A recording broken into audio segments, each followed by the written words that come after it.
گزارنے کے لیے دن رات مختلف مہینے اور ان کے اندر مختلف خاص مواقع دیے ہیں کہ عام حالات میں ہونے والی کوتاہیوں کا کسی حد تک تدارک اور تلافی کر سکیں، اور اسی ضمن میں ہر دن 5 وقتہ نمازیں، ہر ہفتے جمعے کا دن، ہر مہینے 13، 14، 15ویں تاریخ کو روزہ رکھنا، رات کو آخری شب میں اللہ کے لیے چند رکعت نماز پڑھ لینا، مہینوں میں رمضان کا مہینہ، آخری عشرے اور پھر آخری یعنی ذی الحجہ کے مہینے کا پہلا عشرہ، یہ تمام وہ مواقع ہیں جس میں انسان کو عام دنوں میں ہونے والی کوتاہیوں کی تلافی کا موقع دیا جاتا ہے۔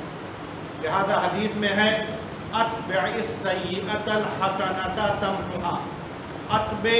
پیچھے پیچھے کرو، السیئۃ برائی کے، الحسنۃ نیکیوں کو، یعنی اگر کسی سے کوئی گناہ، غلطی، نافرمانی ہو جائے تو اسے چاہیے کہ اس کی تلافی کے لیے بعد میں جو موقع ملے، جو ایام ملے، اس کی تلافی کی کوشش کرے، تمحها، اور اگر ایسا کرے گا تو بعد میں جو نیکیاں کر رہا ہے اس نیکی کا اجر و ثواب بھی ملے گا، اور ساتھ میں یہ بعد میں کی گئی نیکیاں پہلے کی غلطیوں کی تلافی اور اسے ایک طرح سے ڈیلیٹ کرنے کا کام بھی کریں گے۔ جب ہم یہ دیکھتے ہیں تو پھر اندازہ ہوتا ہے رمضان کا مہینہ بہت افضل تھا، اس کے بعد شوال کا مہینہ آیا، اس کے اندر 6 روزوں کی فضیلت آئی،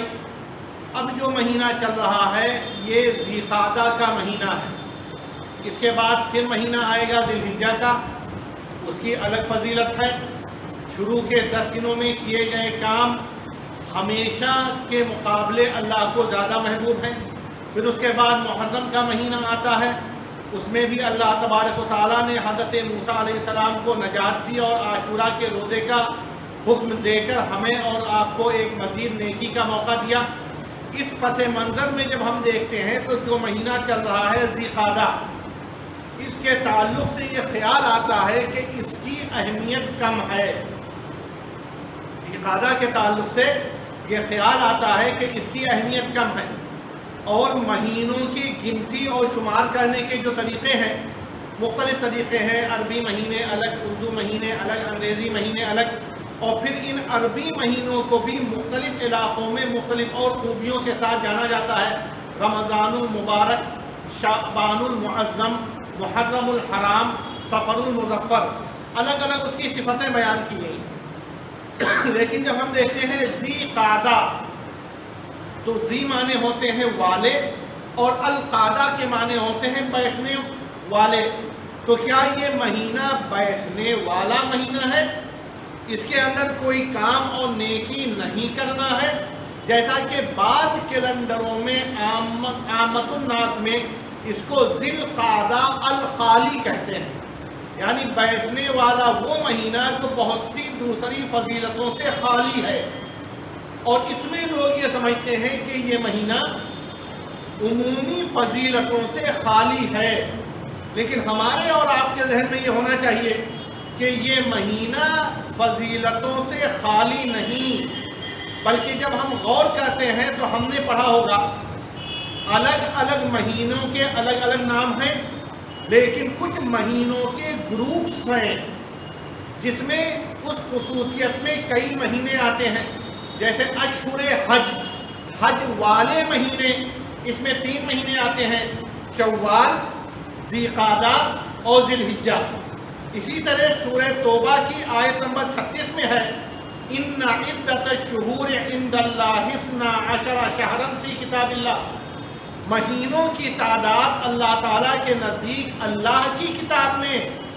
12 ہے، یوم خلق السماوات والارض، اس دن سے جب سے اللہ تعالیٰ نے آسمانوں اور زمین کو پیدا کیا۔ پھر اس میں ہے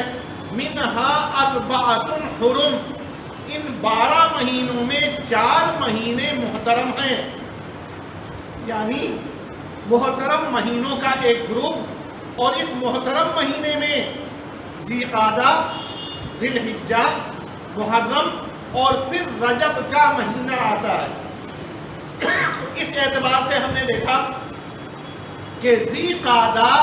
محترم مہینوں کے دو گروپ ہوئے، ایک اشہر حج اور ایک اشہر حرم، ان دونوں کا حصہ ہے،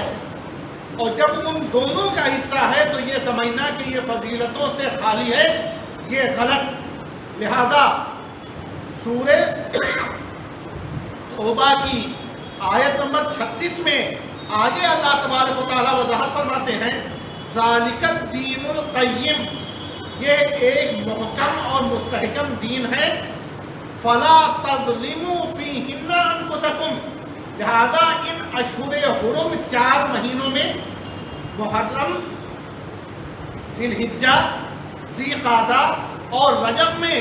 ایک دوسرے پر ظلم و زیادتی مت کرو۔ اب ہم کو دیکھنا ہے 5 وقتہ نمازوں میں ہم کچھ کام اور نماز پڑھتے ہیں،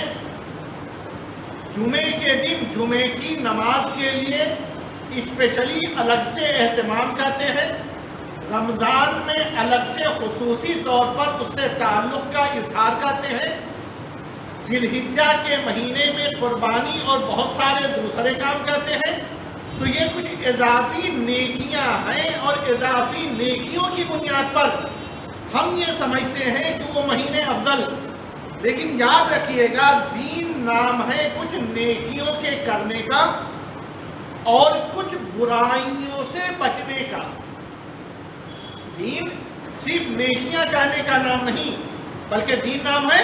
کچھ نیکیوں کے کرنے اور کچھ برائیوں سے بچنے کا۔ جس طرح نیکیاں کرنا ثواب کا ذریعہ ہے، اسی طرح برائیوں سے بچنا بھی ثواب کا ذریعہ ہے۔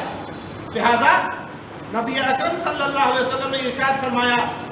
ما آتاکم الرسول فخذوہ، جو کام کرنے کے لیے تمہارے رسول دیں اور بتائیں، فخذوہ، اسے لے کر وہ کام کرو، وما نہاکم عنہ، اور جس کام سے روکیں منع کریں تو اس سے رک جاؤ، اس سے بعد آ جاؤ، فانتہو، اس کا مطلب نیکیاں کرنا بھی ثواب کا ذریعہ اور منع کی گئی برائیوں سے بچنا بھی ثواب کا ذریعہ۔ تو اب نیکی کے 2 ذریعے ہوئے، نیکیاں کرنا اور برائیوں سے بچنا۔ ایک دوسری حدیث میں ہے اذا امرتکم بشیء فأتوا منہ ما استطعتم، جب کسی کام کے کرنے کا حکم دو تو جتنا کر سکو اتنا کرو، یعنی نیکیوں کا حکم ہو تو جو آپ کر پائیں اتنا کریں، جو آپ کے بس میں نہیں اس کے آپ مکلف نہیں۔ لیکن وَإِذَا نَهَيْتُكُمْ عَنْ شَيْءٍ، جب میں تمہیں کسی چیز سے روک دوں، فَانْتَهُوا، تو باز آ جاؤ، رک جاؤ، منع کی گئی چیزوں سے پوری طرح باز ہو جاؤ۔ اب پتہ چلا کہ برائیوں سے بچنا بھی ہے۔ لہذا یہ جو ذی القعدہ کا مہینہ چل رہا ہے، اس کے اندر الگ سے کوئی فضیلت اگر ہم کو اور آپ کو نہیں بھی ملتی تو ہم احادیث میں دیکھتے ہیں تو پتہ چلتا ہے کہ ایک قبیلے مضر کے لوگ نبی اکرم صلی اللہ علیہ وسلم کے پاس آتے ہیں اور کہتے ہیں اے نبی اکرم صلی اللہ علیہ وسلم کچھ نیکیاں بتا دیجئے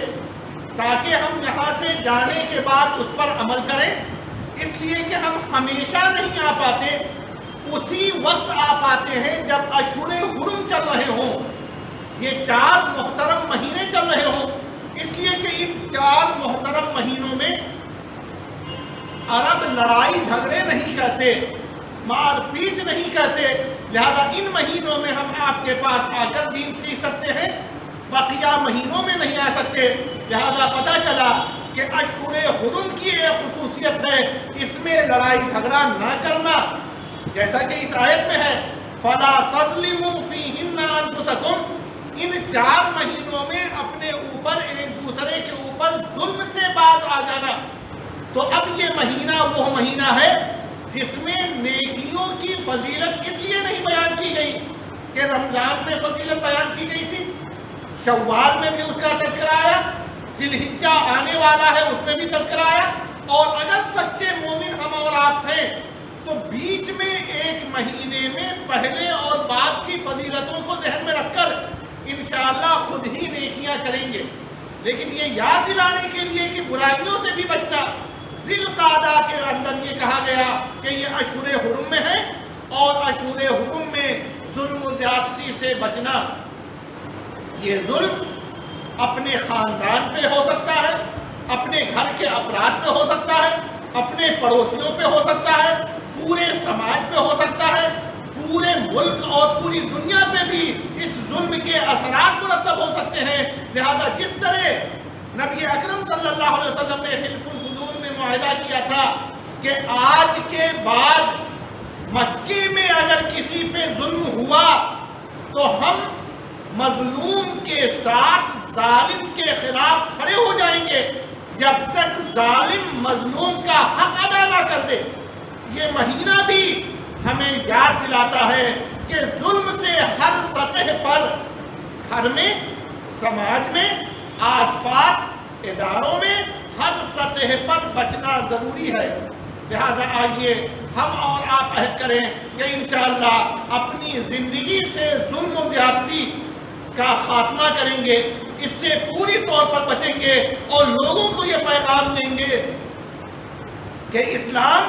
صرف نیکیاں کرنے کا نام نہیں، بلکہ اسلام ساتھ میں برائیوں اور خاص طور پر ظلم سے بچنے کی بھی اتنی ہی تاکید کرتا ہے جتنا نیکیوں کی تاکید کرتا ہے، اور یہ بھی اللہ کی رضا اور اجر و ثواب کے حصول کا ذریعہ ہے۔ اللہ تبارک و تعالی ہم تمام لوگوں کو ہر سطح پر ظلم و زیادتی کرنے سے بھی محفوظ رکھے،